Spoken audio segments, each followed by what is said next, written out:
Welcome to the Pie Guy Podcast with your host, Matt Walker. Welcome, everyone. It's the Pie Guy Podcast with your host, Matt Walker. I am here today with Joe Bosack, a legend in sports logo design. You've seen his work everywhere. Logos for the Colorado Avalanche, Philadelphia Union, and entire leagues like the USFL and Alliance of American Football. His college designs are just as awesome, including Boise State, Xavier, Central Michigan, Colgate, Cornell, Creighton, Iowa State, Mississippi State, and many, many more. Joe is a real game changer in the logo design, sports logo design world in particular, and taking design to Illustrator, which I'd love to hear about with him a little later. He inspired me and so many other sports designers. I first saw his work in How magazine with Todd Radom around 2003, and it really changed my entire view of logos, sports logos, the entire thing. So welcome, Joe. Welcome to the podcast. Yeah, thanks, Matt. Nice to be here. Oh, very nice having you. I got to figure out a nice little backdrop for my stuff. That looks really nice, the seats and everything. Are those seats from anywhere in particular? Yeah, those are from Veteran Stadium in Philadelphia. And David Haney, who works in my office, says that if you could quantify the misery that those seats have seen, you wouldn't want them anywhere near your office. But yet here they are. So they've been a good luck charm for me. I was going to say violence, but for Philadelphia sport, but that might be my New York slant on that. But welcome. Yes. So this is just our third podcast. It's very conversational. You and I have spoke on and off for the last, I was thinking about it, like 20 years, which is kind of crazy. Like I said, I saw you in How magazine, and I remember when the internet was so simple back in like 2005 that you could just email anyone and they'd be like, yeah, I'll talk to you. And you did. And you've always been very open and great to all designers, and anyone I've ever talked to have always said how nice you were. But I remember calling you when I was at ESPN and just walking in the back of the building there outside and just having the best conversation. It was amazing because I saw that article, and I had been in logo design and stuff for years, but I got thrown into it. No one ever taught me anything about logos. And one day the first day of work, I designed the Zamboni logo, and it was totally by accident. I was like, oh, I'm going to steal the Green Bay Packer logo and I'm just going to throw it on there. Um, but talking to you, it was great as I got to kind of go through the steps of a logo and actually validate, like, hey, is anything I'm doing here even remotely correct? And you were so nice with your time. So I know I shouldn't talk this much in the interview, but I just wanted to kind of set it up. So uh, talk to me about what it's like being in your industry all this time. You've been able to do this for years and years and years. How did you get started? Yeah, well, it's an interesting story, actually. When I went to art school, Philadelphia, Temple University's Tyler School of Art, and we can talk more about that place later. But I was a graduating senior in 1994, and part of the program at that time was they took a small group of design seniors to the Art Directors Club of New York for a portfolio review. And what the Art Directors Club would do is they would get art directors, creative directors from all different places in the city. And it was a luncheon. So you'd go there, you'd have lunch, and these art directors would review your portfolio. The idea was that they would give you advice on your work, on your presentation style, maybe how to better pace your portfolio. They weren't there to give you a job. They were there to just kind of review, give you some practice showing your portfolio and just a few pointers and things like that. So I went to this review and sat down at a table, and this guy sits down next to me, and it was David Haney, who was the creative director of the National Hockey League at the time.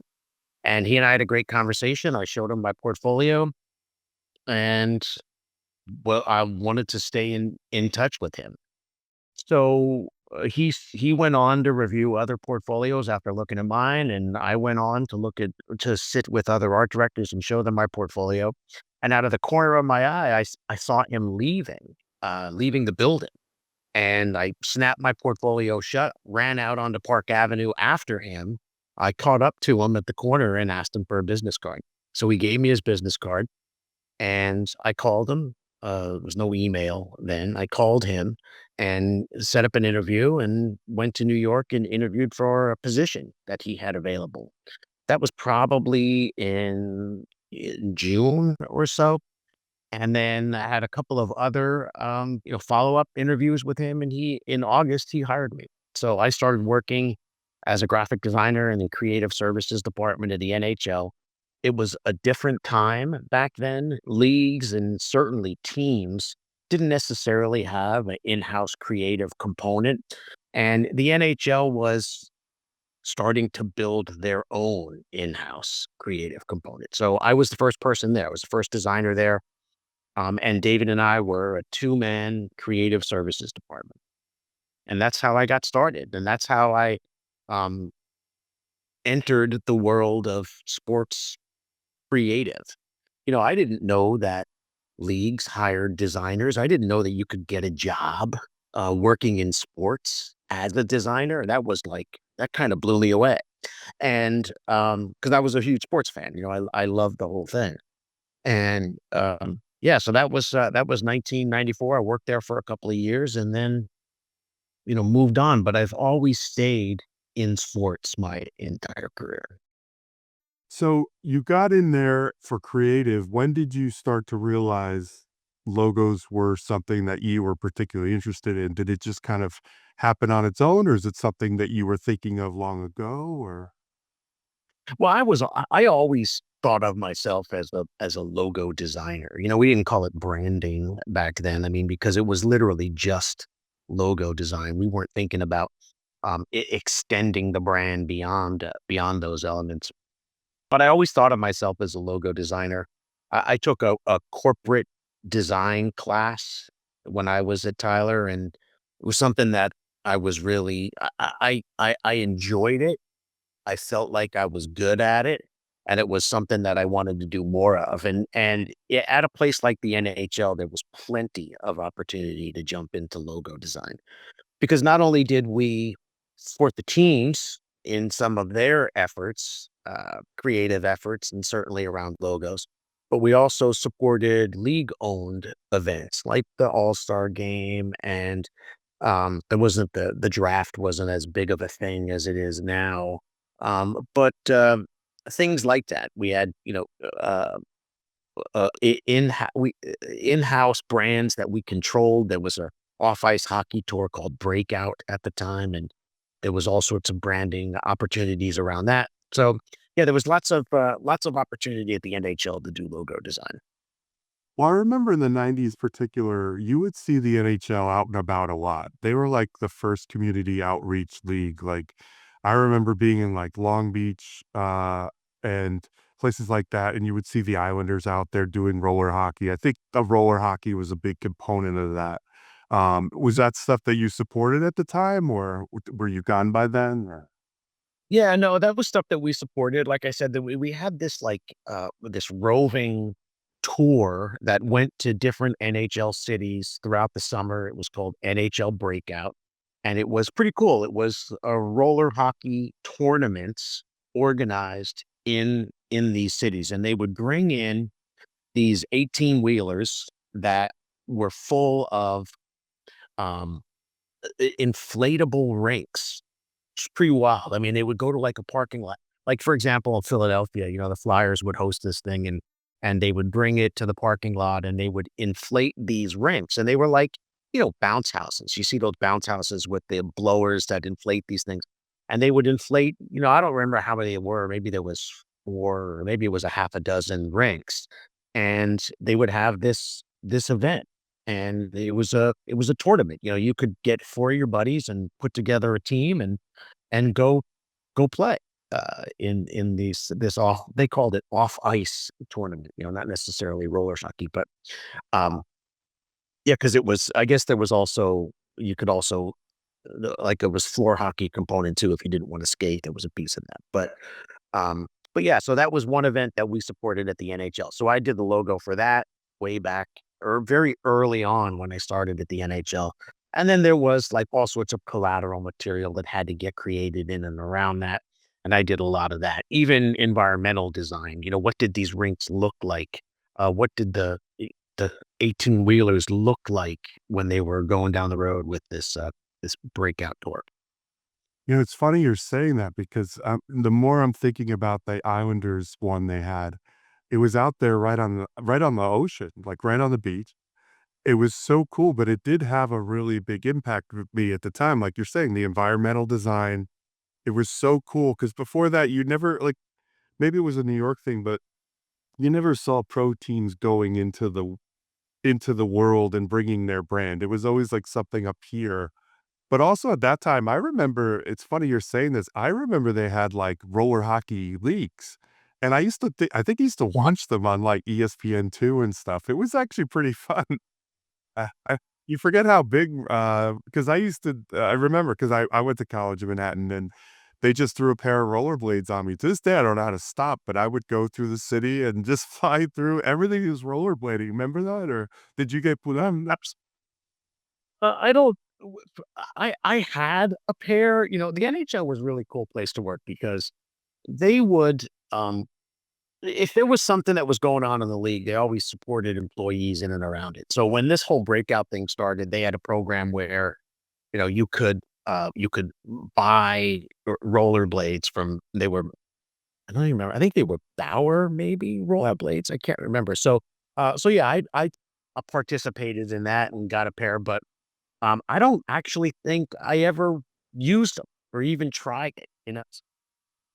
But it was a great idea for the NHL because you think about this, all right? This is a game that requires a very particular playing surface. You gotta have ice to be able to play hockey. And a lot of times, renting space at an ice rink, if you're in a beer league or one of these kind of like, just sort of pick up kind of leagues, it's pretty expensive. It's difficult to do. There's a barrier of entry to be able to play the game. Well, if you got an open parking lot and, a couple of nets or even makeshift nets, with a pair of rollerblades and a couple of, hockey sticks and a ball, you can play the game. So it really lowered the barrier of entry for people to get into hockey. Yeah, it was. I guess it's funny. I'm thinking about it now. The '90s were really a big turning point for that because, like you said, you couldn't get into hockey when I was a kid. Like I think I was talking to my one of my sons the other day. I was trying to explain to them, they didn't have high school hockey when I was younger because there just wasn't any rinks. But now there's so many rinks everywhere that it feels like most teams have a hockey team. Up here in Connecticut, hockey's much bigger than New York, but it's still there's so many more rinks than there were back then. It feels like the entire game has changed because of that. Because I remember people used to have to drive like 45 minutes just to go to the closest rink. They just didn't exist, right? Oh yeah, sure. Sure. I mean, where I live here in Pennsylvania is still like that. There aren't rinks are not abundant. So it's still, you still gotta it's a commitment, and it's expensive too. Yes. Think about basketball. If you wanna go play basketball as a kid, you get a ball and you go to the local, court. It's a lot. It's just it's the like I said, the barrier of entry is a lot lower for a game like basketball. For hockey, I mean, you got to buy skates and you got to buy equipment and sticks are expensive anymore and all of those things. I mean, it's really um, it's not an insignificant investment to go out and play hockey. Yeah, it's true. And again, I forget being up in Connecticut, there's probably 5 rinks within 20 minutes of me here. Yeah, You wow.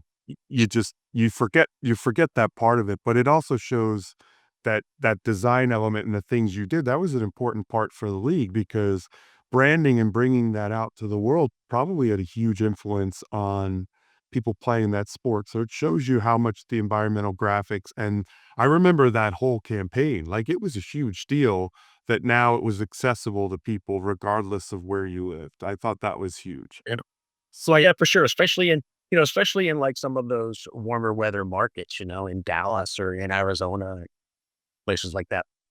Well, Or it's amazing too is, I had relatives and they lived out in Arizona and they lived everywhere and they all just played hockey like they did up here because like you said, all those efforts to bring the sport somewhere else and overcome those hurdles. But I do think that that marketing campaign and that push by the NHL, in hindsight, that was a huge pivot to kind of taking a league and changing the narrative to, hey, this isn't just for rich kids, or people that live in cold weather climates. But we'll pivot from hockey because I don't know that either of us are huge hockey people, but I do think that was an interesting point in time. yeah. So, you leave the NHL. Um, did you go knowing you were starting your own business, or was it something where you had some links, or what prompted you to start your company? Did you start it right away after you left there? Well, I did have a brief stop at Fila. I worked there for a couple of years, but I always knew that I wanted to do my own thing. I felt I don't know if it was. I don't think it was necessarily an entrepreneurial spirit or anything like that. I mean, it wasn't deeper than I just wanted to row my own boat. I wanted to be able to do the kinds of things that I wanted to do, take on the projects I wanted to take on, and and do it for myself. So when I started my business, I was just shy of 25 years old. I thought like every other 24-year old, I thought I knew everything. I didn't know anything, but that was actually worked to my advantage. When you're young, you're a little bit malleable. You can absorb the hits a little bit easier. And I just thought, what's the worst that can happen? I saved up a little bit of money, enough to be able to keep me afloat for about 3 months. And I thought, hey, if this doesn't happen, I'll just go get a job. Yeah. It's not that big of a deal. And what I used to do is I used to comb there was a sports business journal. I got a subscription sports business journal, and there was the section in the back called Coast to Coast, and it would talk about different teams doing, making moves. This minor league hockey team is moving to this city, and this is the ownership group, and these are the people that are involved. And I would literally cold call those folks and say, "Hey, this is what I do. I can show you some of my work, and maybe you have an interest in the things that I do and how it can possibly help your expansion team moving, whatever the case may be." And I actually got response out of that. And, people would call me back. And that's really kind of how I got rolling, was through doing those cold calls. And then of course, going back to my NHL days and asking for help. I would call some of my friends at the NHL and say, "Hey, this is what I'm doing. This is what I want to do. Who do you think I should call?" And people still are very helpful, especially inside of the sports world, in my opinion. People want to help people. And that worked to my advantage. So people would open their Rolodexes and they'd say, "Hey, why don't you call this guy or why don't you call that guy?" And it worked. It worked. My very first day that I started my business, I sat down at my brand new computer at my brand new desk, and the first person I called was Jason Siegel. Jason Siegel is still a client to this day, but at the time he was working at the ECHL, the East Coast Hockey League. I was living in New Hope, Pennsylvania. He was in Princeton, so it wasn't all that far away. And picked up the phone, and I got the main number, the receptionist, and I asked them, I said, "Hey, can I talk to Jason Siegel?" And they said, "Sure." So they transferred me back to his phone. I launch into this spiel about this is who I am, this is what I do. And a friend of mine at the NHL gave me Jason's contact information. So I ended this whole spiel with Brendan McQuillan, who was my friend at the NHL. I said, "Brendan McQuillan suggested I give you a call and thought you might be interested in learning about what I'm doing." Long pause on the phone. And he goes, "Brendan McQuillan, that ain't going to get you anywhere." And I just shrank. I shrank in my chair. I just shrank in my chair. And I thought, "Oh, God, maybe now's the time that I start looking for a real job, kid. But it turns out he was just messing with me. It was a joke, and he said, "No, absolutely. Why don't you come up to Princeton and we'll sit down, we'll have lunch, and you can show me what you're doing, and we'll see if we can work it out." I did that, and he gave me a job. And that was the first project that I had. Yeah, it was the first project I had on my own. That's fantastic. Oh my gosh. And I could feel that moment where you think you have all your ducks in a row and you're like, I think I'm good here. And they're like, what are you doing? And you're like, "Ooh, yeah, so exactly. So one thing before we leave, I want to go back to where you started because it was an interesting sort of period of time where you're you're only a few years older than me. So I think we came in where I came in and I was in college and they were kind of anti-computer at the time because professors didn't know how to do it. And I know just following Todd Random and talking to him a number of times, he lived in that pre-computer world, seeming of sketches and things like that. Did you have to do that, or were you lucky, kind of like me, that you came in and we really just had the computer and like I had to fight like I remember we used to use the computer and then design things and then have to hand render it later backwards because the professor couldn't know we use a computer. Did you have to deal with any of that? How did you fit into that like really pivotal timepiece for designers between, you know, mocks and sketches and hand renderings and then going into computer and Illustrator? Yeah, oh, for sure. I mean, it was definitely a transitional time for the entire industry, and my time in art school, I kind of straddled that point in time.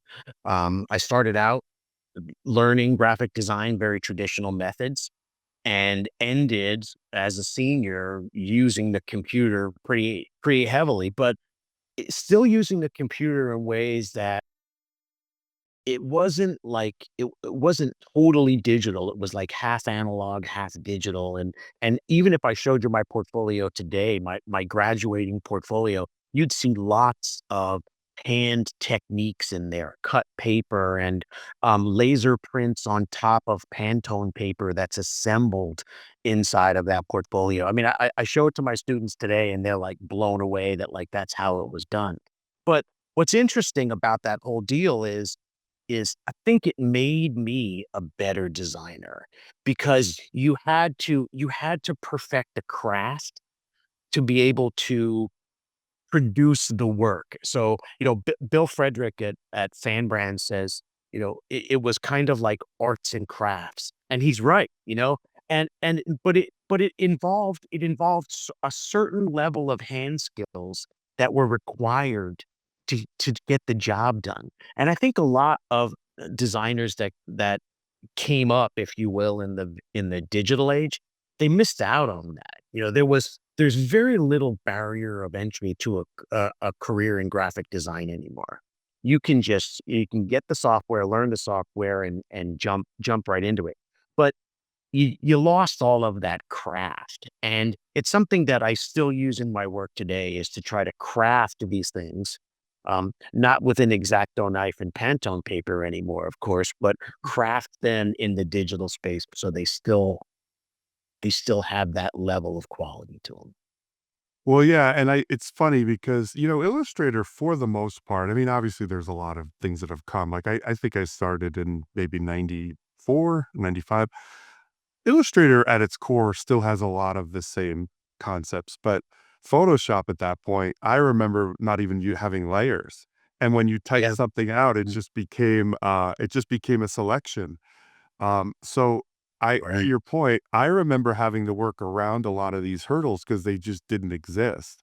Um, and now in the web version of the world, they're pushing towards other software, and I'm kind of like, this thing's been around like 30 years. I don't know if I'm ready to ditch it. And every time they push me to something, if I wait 2 years, it gets replaced anyway.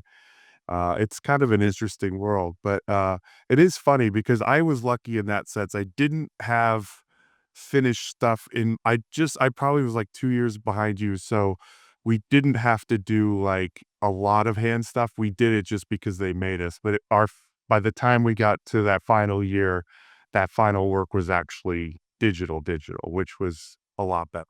We still had our zip disks and our. I was trying to think what was the big Well, one? SideQuest. Likewise. It was SideQuest, yeah. Oh, yeah. It came in 2 sizes, 88, 44 megabytes and 88 megabytes on the site. And it really was like when you look back at the old Christopher Reeve Superman movies and they have the big spools of data, that's kind of what the side quest was. It was like a floppy disk of real data. It was so amazing, you know?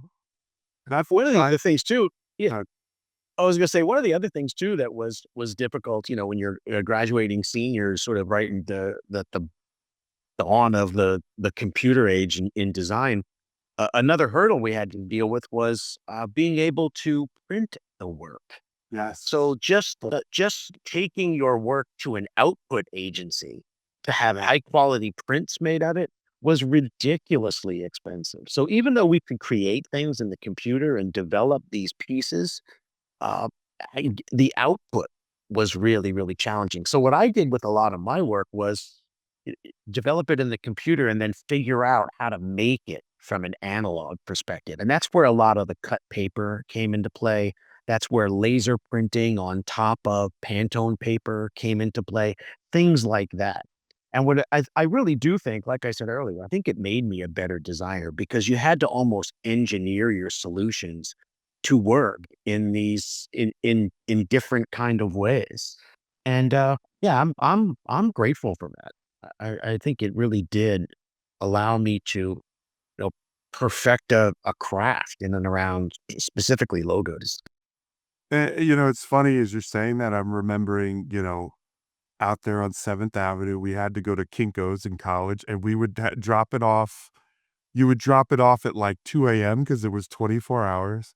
And then you'd pick it up before a class and then you'd realize like they didn't have the font or you forgot to add something. And it cost a lot of money for a student. But I remember all night long, there were FIT students just sitting in Kinko's 24 hours a day. It was just a different time back then. Like you didn't have, like you said, there's no burden of entry. Yeah.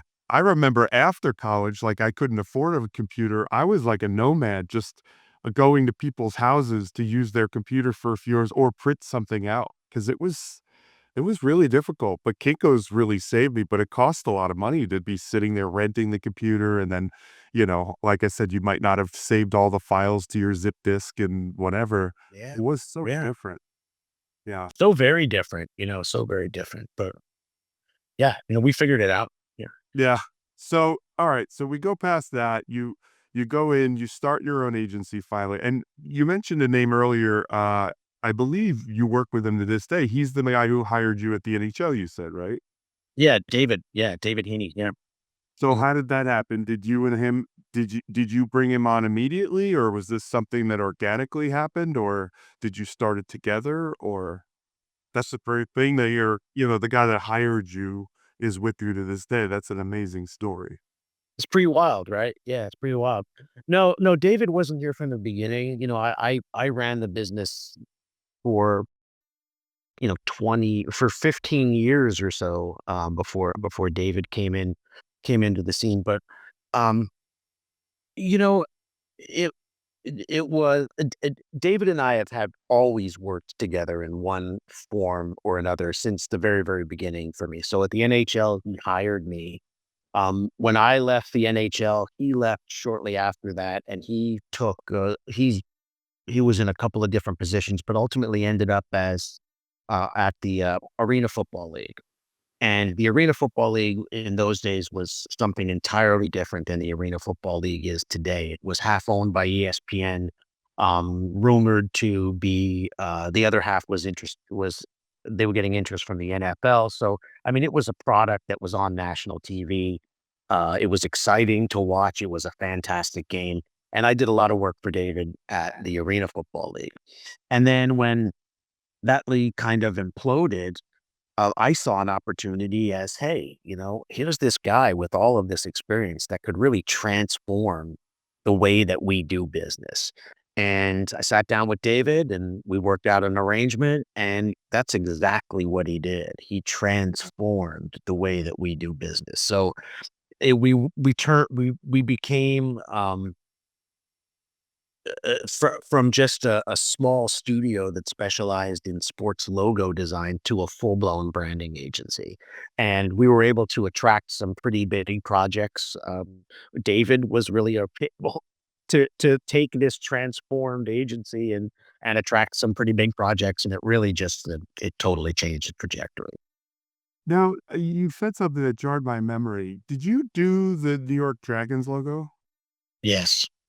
That was one of my favorite logos. You never see it, but as a New York fan, I thought that was the first time I saw the NY incorporated. You had the tail in it, right? Right. And I The just dragon's tail in. that was one of my favorite marks, and it never got used, right? Didn't it close down before it got used or something like that, right? Yeah. I don't think it was ever used. Yeah. Yeah. Yeah. That's a shame because you mentioned arena football and how excited it was. We used to go to Dragon games because my brother lives out there. And it was a fun thing to do in the spring. It was a great time. Like you said, it was a big deal and it was on TV but that was an amazing mark that I really loved. I thought that was one of the first times, it feels like every New York logo just tries to look like the Yankees or the Mets. And I thought that was the first time they came up with something that was organic, but worked with the product, which I thought was good. That was a shame. I'd like to see that logo more. That was a great one. Um, Yeah. It's arena football was interesting, and I thought that, they ran it. It was run like any of the other Big 4 leagues, and they did a really, really good job with, the corporate marketing side of it and sponsorship and all of that. It wasn't football, I mean, it was called arena football, but it was a totally different game, really, if you think about it was a lot faster, it was a lot more exciting, a lot more high scoring, and I miss it, We did so much work for them. They had an arena bowl every year. We did 2 arena bowls in Las Vegas. We did an arena bowl in New Orleans. And it was just a lot of fun. And even though it was treated like any of the other big fours, it still had this accessible quality to it that I just loved. yeah, and like I said, going to the games, the fans were completely engaged. It reminds me of, you look at lacrosse right now, I don't know how much access you have to that, but when they had the MLL, it was the same thing because you had these teams that were local and you could have ownership of them. And then they came up with this model where the teams didn't mean anything and they don't have a home arena. And it feels like those niche sports that were great, they felt like minor league things, but they felt important. I feel like that part's missing. I feel like there's an audience for that level of sport where you could just go to a game. You don't need to know the players' names because it's exciting and it's a good product. And I feel like that's where arena football was, you know? Yeah. Yeah, I totally agree. Yeah, I totally agree. All right, so let's now start getting into Joe and the whole thing. What makes for a great logo in your mind? Because Yeah. I look at your stuff and I see it. The thing that attracted me to your stuff, and I think I've told you this, when I saw the article, I saw these things being done with Illustrator, and it blew my mind because a lot of it that blew my mind was the negative space, the hinting of something. That's where I realized the logo wasn't just an illustration, right? And I think Yeah. that you do that better than anyone else, where you hint at shapes or somehow you'll have 3 curves and it'll tell like 2 stories. So talk to me about your process. How do you see it? How do you keep things so simple? Um, just talk to me about that. Obviously giving away the secret sauce, but just like No, the there is no process. secret. There is no secret sauce, Matt. I mean, that's there's no surprises. My mantra from the very, very beginning was to try to build in, the maximum amount of definition with the minimal amount of line. And that's really what I try to do. And that's still to this day what I try to do. And, to me, what makes a really, really good logo is that kind of bold simplicity. And if you can create some detail inside of there, not fine detail, but some detail inside of there that hints to something else that can perhaps be something that's a little bit under the surface of it. That's really where the magic happens. And that's the hard part. The hard part is trying to identify those kinds of the components. Sometimes it comes easier than others, but it never comes without effort, and that's really always been my, I don't want to say style because I don't know if I necessarily have a style, but it's always been my goal is to try to create that bold simplicity. And it's tough with sports logos and clients that are in sports because oftentimes they're looking for that immediate gratification. They want that Hartford Whalers logo instantly. They want to see something um, that is timeless, that feels timeless immediately. And I always mention Michael Beirut and his famous quote, no logo is timeless the first time you saw it. And that's where, you have to kind of like in the concepts, bake in these ingredients that can make it timeless. But branding is all about time and context, and you have to have so I guess what I like to do is create marks that are set up to be timeless, with the benefit, of course, of sticking around a long time. Yeah, and like you said, the timeless part comes from time, and Yeah. how is it used? How is it produced? If you make this great mark and it gets used poorly, or it's just thrown around poorly, it won't become timeless. Like the Yankees logo is timeless because it's attached to a 28-time or 27-time world champion. If they were I was gonna say Toledo Mud Hens, I don't even know if they're good, but if they were just a team, we're not remembering it with such fanfare, probably. It's like the Celtics uniform to me, which is probably one of the most simple, cleanest, most beautiful uniforms, but is it that beautiful if, they don't have all those championships and they don't have all that legendary stuff? Maybe not, right? Same with the Bulls logo. The Bulls logo to me is still one of the most beautiful, simple marks. Um, but does it mean as much if Michael Jordan doesn't wear it? I don't know, maybe not. You know what I mean? It Right. Well, that's the crossroads, right? I mean, the sports fans are the most passionate brand consumers in the world. With success comes, you solidify these emblems, these marks in stone with the success. So, yeah. yeah, so, like, if, the Bulls drafted Sam Bowie instead of Michael Jordan, are they having gradient uniforms and all these Yeah. wacky Right. things to get eyeballs on the product? Or like the Nets where they were gonna become the Swamp Dragons, like, does that happen because you're just not getting the eyeballs? I wonder. Yeah. And thank God they did, because the Bulls to this day, simple, clean, just a perfect uniform, I would think. Oh, sure, absolutely. And nothing will cement a logo in sports like winning. You know, Yeah. when I was at the NHL, we did the Colorado Avalanche identity, and that logo still endures to this day. And I think a large part of that is their first season in Colorado. They won the Stanley Cup. Well, Yeah. that put a little bit more glue into that logo and made it a little bit more sticky. And here we are. I mean, all these years later, they're still using it essentially unchanged. Nothing is. Yeah.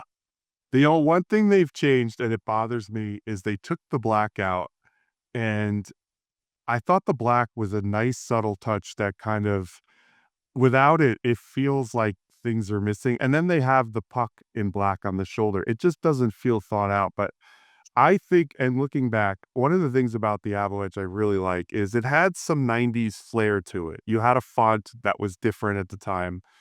You had the little zigzags, which were mountains, but it wasn't like that World League of American Football or even the Jazz where they just drew giant mountains on the uniform. There was like a subtlety to it. How did you at that time that's one of the things I wanted to talk about was you can tell things from the '90s because now that we had Illustrator, you see the gradients, you see the overly, literal things. Is it just that you've always had that nice clean aesthetic that you stayed away from it? Or how did you stay away from that sort of gaudy '90s over the top look? Or did you have it and I just never saw it?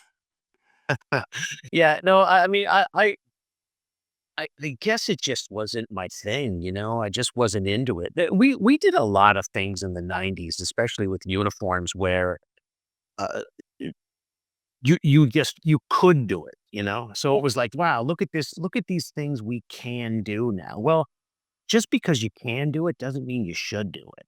And you bring up 2 things, all right, about specifically about the Colorado Avalanche. You talk about the black that was in that logo. Well, that was pretty important to that overall brand because that team that was a very late move in the season. I think it was in the late spring that they announced that the Nordiques were gonna move to Colorado. So we didn't have a lot of time. We didn't have a lot of time to create a visual identity around that club. And one of the problems was equipment. So, we had these really interesting colors, and there's a really great story behind the colors of the Colorado Avalanche too. But we had these great colors, but you couldn't get a helmet in that color, that burgundy or that blue, and we couldn't get shells, pants in that color. So we had to use black shells for the pants. So, having that as a restrictive component of the identity was something that we leaned into a little bit inside of that mark. The other thing too was that jersey, that first Colorado Avalanche jersey was made by Starter. And the NHL was at a time where they were experimenting with other on-ice suppliers for uniforms. And this was the first hockey jersey that Starter was ever gonna make. And Starter didn't sublimate. So everything that they had was gonna be cut and sew. So how do you create this idea of mountains inside of a jersey where you're gonna cut and sew fabric together? And that's really where the simplicity of that design came in, was it was easily achievable as a cut and sew jersey. That's amazing. I worked, Yeah. so in college, I worked, do you remember Jerry Cosby's sports store in Madison? So I worked there. Yeah, I worked there for like a year and a half in college because I was only a few blocks away. And I used to see these beautiful jerseys hanging from the rafters, and that was one of the great ones because you had a little sparkle in the Avalanche, right? Wasn't there? In the main Well, emblem? the fabric, there was a gray, like a almost like a silver thread in there in the crest. Yeah. Yeah. And it's funny because the gaudiness of the '90s did allow me looking up and seeing, like, like, that Islander jersey at that time, which people hated, I still love. I thought the numbers were a little crazy that they had to be on this arch, but when you would hold those things up close and you would see the detail, or even back then, like, the Jaguars jersey, you saw it was like 5 layers of numbers, and those jerseys, they charged you for each layer back in the day. So, a Jaguar jersey would cost all this money, but then the 49er jersey would cost almost nothing because there wasn't much to it, and people would be so angry, and I'm like, "Do you see the amount of fabric that's on this thing? It probably weighs like 10 pounds." Like, this is insane. I think they might even had, like, triple layering on the names. It was so over the top. They didn't consider production at that point, probably, right? Right. Yeah, sure. I mean, sure. And that now it's relatively easy to do those things or in the early 2000s or further into the 2000s, it was easier to do those. Yeah. And teams took advantage of it. They did it. Yeah. And it's funny too. You look at even the jerseys now, the hockey jerseys, they've simplified it and it's so lightweight. Like the fabrics are so lightweight. Whereas back then, those jerseys were really heavy. And I can't imagine being on the ice and because that was one thing someone talked to me about is I don't know if you remember when they changed the hockey jersey, they went with like a water repellent, like slimmer jersey, probably in like 2010 or something like that. And I remember a hockey person, like, just furious about it. I said, "Oh, why? What's the problem?" He goes, "It's repelling water, so all the water is rolling down into my gloves." And I went, "Oh my god, I never thought of that." It's amazing how much fabrics and like you said, the fact that you had to change the mountains because the fabric wouldn't allow you to do much more. I just think that those are the great stories when you hear these things. It's a great thing to hear. Like I was talking to Todd Rader about the Phillies. I still think to this day, the Phillies not being maroon is just one of the worst decisions. I hate that it's red. That beautiful Mike Schmidt era uniform. And you go down like to the boardwalk to this day, everything down there is that Mike Schmidt era Philly stuff, like for the most Sure. part. And Todd Radom said the reason they had to do that was at that time they couldn't match the maroons, and maroon was such a difficult color. And it's funny, my town, my kids have played for this town for years, and it's maroon, and I get it. Maroon is a crazy color. Like, New Balance maroon is practically brown. Then you have Adidas maroon, which is purple. Like, maroon is such a odd, strange color to work with, and you don't realize that till you see like a maroon on a helmet looks different on a maroon on a on the jersey. And or the perfect example I always thought was the Saints like 5-6 years ago, where they couldn't even get the collar to match the rest of the jersey. It was like the pants, the collar, the numbers. It's amazing, right? Still happens.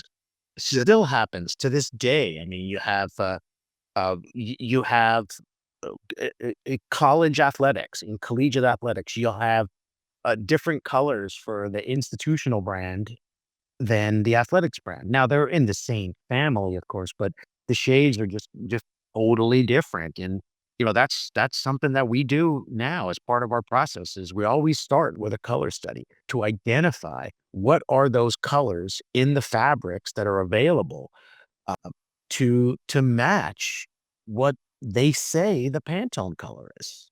Because if you think about it, it's the most authentic presentation of the brand, right? Is what it looks like on the ice, on the field, on the court. So you want to make sure that the colors are right there. Colors always been tricky. And it's interesting too, like the whoever they go with for the apparel. So Texas A&M back in the day, they were Nike. So the Nike maroon, which I like, is more red. And then when they went to the Adidas maroon, it changed everything. Do you have that problem where have you ever had them change from, say, Nike to Adidas or Under Armour, and all of a sudden everyone's in a panic because they can't get that color to match? Or Yeah, it happens all the time. You have to sort of like go with the closest match that's going to be available. Especially in collegiate athletics, you have schools that will sign an all school deal with Nike, and then you know a couple of years later get a switch to Adidas or Under Armour or something like that. So yeah, yeah, it happens all the time. so that brings me to, oh, go ahead, go ahead. I was just gonna say one more thing about color. When we did the Alliance of American Football, which was back in 2018, I guess it was. And we started working on brand development for all 8 of those teams. And one of our very first meetings, we sat down with Charlie Ebersol, and Charlie is a um first of all, he's a fantastic human being, number 1. Number 2, he's just an amazing businessman, but he's very, very creative when it comes to and in understanding the importance of the brand. And one of the first things he said to me is, "Okay, so, what's our colors?" And not league colors. He was talking about what are the team colors. And I thought that was a really interesting perspective. We hadn't even talked about logos. We didn't talk about team names. We didn't even have all of the markets completely nailed down yet. And he was talking about color because he understood that color is so important to brand identity in sports. It's critical. It's not only is it, like I said, the most authentic presentation on the field, but it's also on the backs of all of your fans. They rally around color. So I thought that was a really, really interesting perspective. And the first thing we did was talk to the uniform supplier and get fabric swatches of their standard colors and determine, all right, how are we going to be able to use these in creative ways and put together color palettes that were achievable, but were also felt unique. Taking very ordinary colors and combining them in ways that they felt very um, um, special, very interesting. Well, it's funny, you actually segued what I was going to segue into, which is No. the Alliance for American, or the American Alliance for American Football? Alliance of America. Those are Yeah. American Football. Um, when you came out with that, I was so happy that you had it. I was so happy that the league would have great branding, because that's another problem is, you come out with these new leagues and then the branding is bad. The league's probably going to have a hard time. But when I also saw it, I was like, wow, and this is what I want to talk to you about, that idea of having the entire league, it just seems like a designer's dream sandbox. You get your, I mean, I'm sure it was very, very difficult, but what was that like, being able to just not even designing one team, but now you get to have the juxtapositions of this team will be more this way, this team could be more, this is going to be more like a classic, simple kind of approach, and this one we're going to go a little lot. Like, I'd love to hear about that. I'd love to know, onto your point too. Did you know who the supplier of the uniform was first? Like, it sounds like you did, and you got the swatches there. So take me through that. How did that feel? Was it daunting, or was it exciting to just start from scratch and have, I don't know, what was it, 8 to 10 teams or something? And 8, yeah, 8. that's gotta be difficult too, because you gotta be creative while creating 8 different things. Just walk me through all that if you don't mind, because that to me was always, when I saw you had that, beautiful mark, beautiful stuff, but I was so jealous. And then I remember watching with such pride on TV, because I love to see it, because that's the other thing too. You see someone walk down a uniform when they introduce the uniform. Some uniforms look great walking down that runway, and then on the field, they look awful.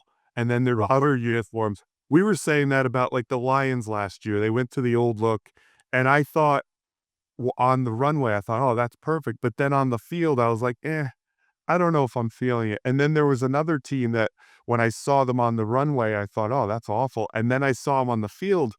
It was the Texans, and I went, wow, this actually in use, this actually looks much nicer. So talk Yeah. to me about that. Talk to me about going through that. And if you read into that, where once you saw them on the field, you maybe had a different opinion. I know that's a lot. No, that's a lot, but yeah, no, for sure. I mean, there's a difference. First of all, you test, right? I mean, you have to do tests on colors and, TV tests. What does this look like on camera? What does it look like when it's on a field, when you're playing on a field of green? We did all of that at the Alliance we did it in the Alamo Dome in San Antonio. So we tested out all of those things. But When I interrupt on that, yeah, so because I think that's an amazing thing, and I've heard the word testing, but did you go down to the Alamo Dome? Were you up in the stands watching on the monitor? Oh, that's mad. we did entire mock games in the Alamo Dome. So they weren't kidding, but we did trial runs, essentially dress rehearsals, where we would test matchups. Because one thing at the Alliance, remember, they only had one uniform. They didn't have a home uniform and a road uniform.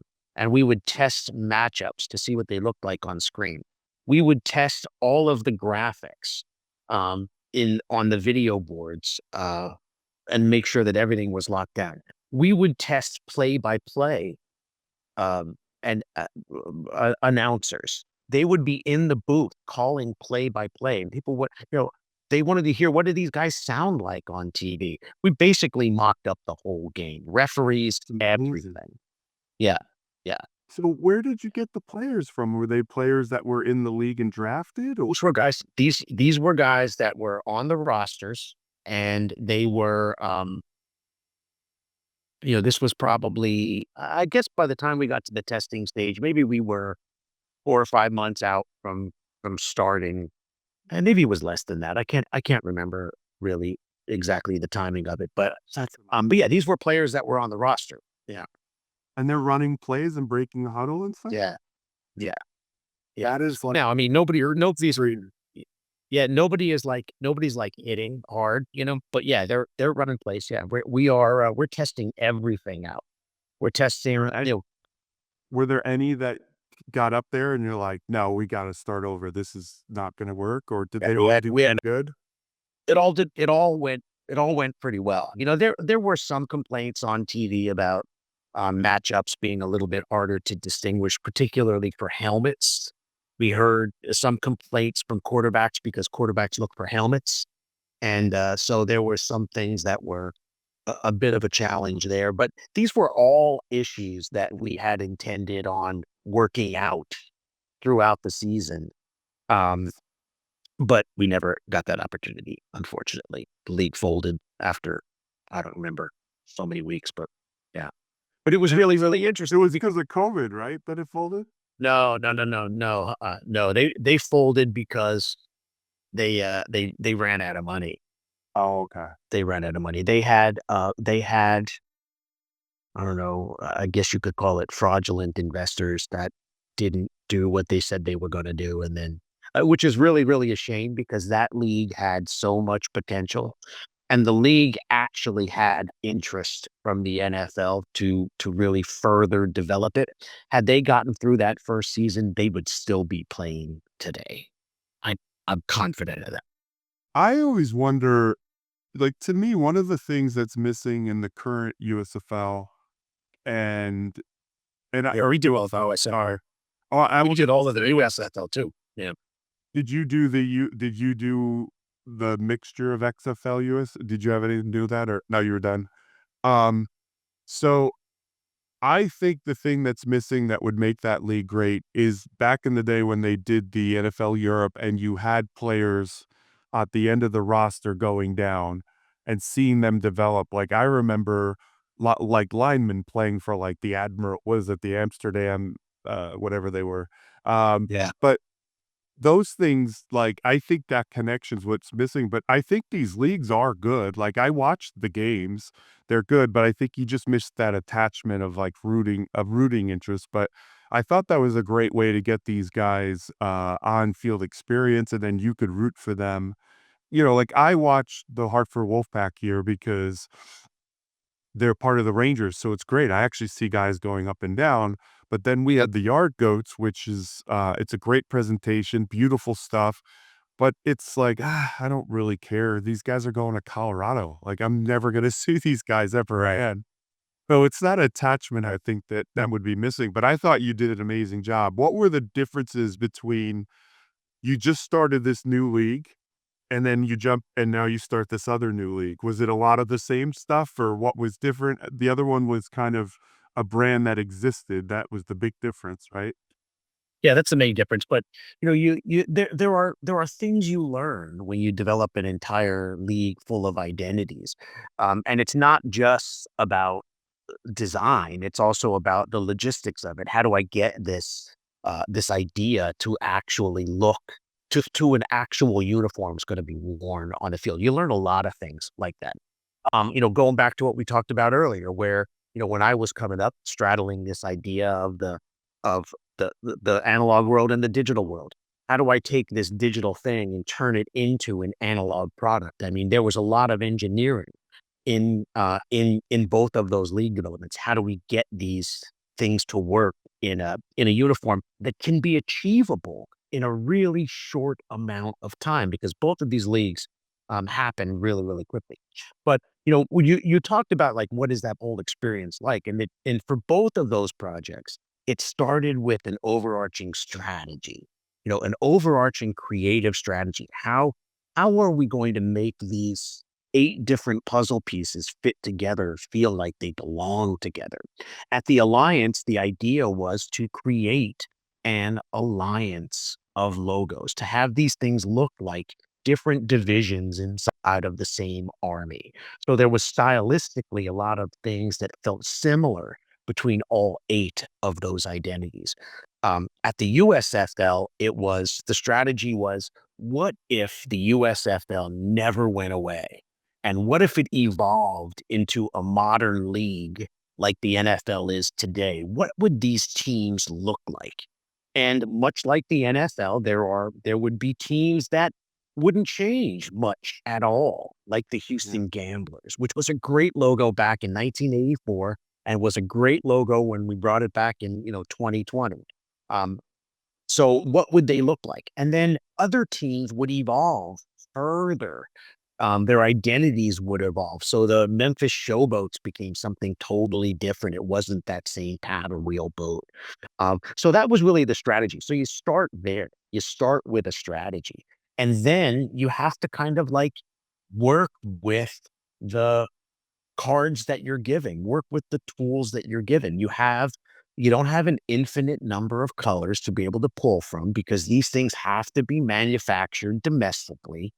So it's not like we're going to custom dye fabric offshore. We have to do this with a company that's here in the US. And a lot of that is because you want to give the players some ability to customize the jersey. I want it a little tighter here, a little looser there, that kind of stuff.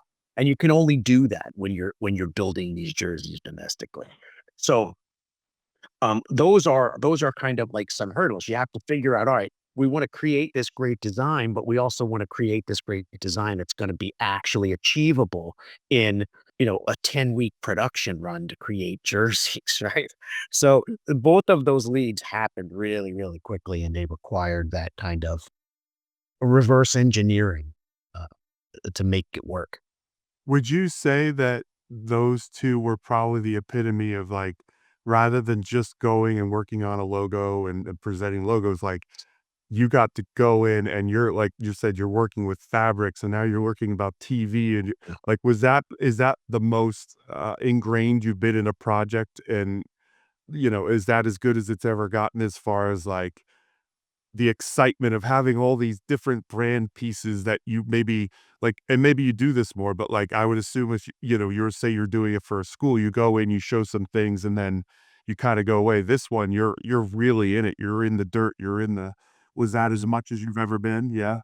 Yeah, I mean, look, I get in the dirt, I get in the dirt for all of our projects. I'm always thinking about how is this going to translate to that final product, whether that's a collegiate athletic department or an entire league. At both the Alliance and the USFL, more so probably at the Alliance, we were really in it at the Yeah. granular level. So yeah, so that's probably the most that I was in it. I mean, I was there from the very, very beginning. When we started that project, I first met Charlie Ebersol at a borrowed conference room at the Discovery Channel in New York City. And he told me this idea for spring football, and my first response to him, I didn't say this directly to him, but my response in my head was, "Oh yeah, spring football. That's a novel idea. That'll definitely work." And and but the but he laid it out in a way that, made you really wanna work hard for this and really see it to fruition. So, I was in there at a very, very early at an early point in the league, and I was able to impact, like, all of these things, the league identity, the referees' uniforms, what do they look like? The all of the team stuff, um, what do these end zones look like in these individual stadiums and stuff like that? I mean, it was a lot there was a lot of trust there on his part, and I don't take that lightly, you know? As a graphic designer, the one thing that the greatest thing a client can give you is their trust, and he gave me a lot of trust, and we figured it out, we figured it out, and I thought at the end of that, I was really, really proud of it. I thought the game day presentation was good. I thought all of the teams looked fantastic. Um, yeah, it just all came together. But yeah, I felt like I was an employee there, but I wasn't employed by them. And it was great. And that during that whole time, I mean, I'm still running this business, we're still doing other projects at the same time. So not only do you have this thing that is essentially, a full-time job, most of a full-time job, you're also servicing other clients at the same time. Actually, that's a point I was gonna say. I was gonna ask you a question about something else, but that's a great point. How do you take on a project like that and it turns into something really time consuming? How do you continue kind of keeping the business going and keeping people's attention when you have something like that, that I would assume took up a lot of attention? Is it just time management and you just, you still gotta, like you said, you still gotta service those other clients, or do you have to put them a little bit to the side? How do you do that where you take on such a huge part of that? I would never put a client to the side. I never prioritize this one's more important than that one. All of them are important to me. And getting it done and doing it the right way is the most important thing to me. So, when you get busy, Matt, I mean, look, you've been in jobs before. You get busy, you get busy. You put on a pot of coffee and you fire up the second shift and you just do it. Yeah. Because the last thing I want to do is is half-ass anything, and I don't wanna fail at anything, Yeah. you know? So that's my you just do it. No, I think that's great. Because that's the hard part that I've learned in this business is that it's one thing to do a great job, but what are you doing to line up the next project while you're really working hard on this project, right? That tends to be one of the harder things. Would you agree with that? Lining up the next project? No, I don't know, man. I think I've been really, really lucky over the years. I mean, really, really lucky where, um, the phone rings and I pick it up, and that's how I've been lining up projects. I don't do any marketing. I'm not out there trying to kind of like sell myself.